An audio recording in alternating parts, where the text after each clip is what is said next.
నీ దేవుడైన యెహోవా నీకు తోడై ఉన్నాడు, నీకు ఏమీయో తక్కువ కాదు. హల్లెలూయా. దేవుడు మనకు తోడై ఉండేవాడు. మనుషులు విడిచిపెట్టేసిన, ధనం విడిచిపెట్టేసిన, ఆరోగ్యం విడిచిపెట్టేసిన, దేవుడు మాత్రం మనల్ని విడిచిపెట్టను.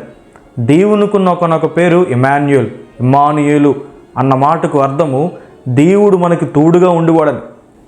దేవుడు మనకి తోడై ఉన్నప్పుడు ఏది కూడా తక్కువ కాదని. ఆయన మన ప్రతి అవసరాన్ని తీరుస్తారని. ఇశ్రాయేలు ప్రజలకి అరణ్యంలో మన్నాను కురిపించి దేవుడు వారిని పోషించాడు.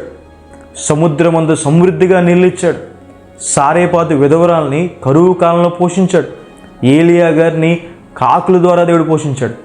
దేవుడు మనకి తోడై ఉండి మనల్ని ఆశీర్వదిస్తారని. మీరు చేసే పనుల్లో, ప్రయత్నాల్లో, స్టడీస్లో దేవుడు మిమ్మల్ని ఆశీర్వదిస్తాడు. దేవుడు మనకి తోడై ఉండి మనల్ని కాపాడతారని.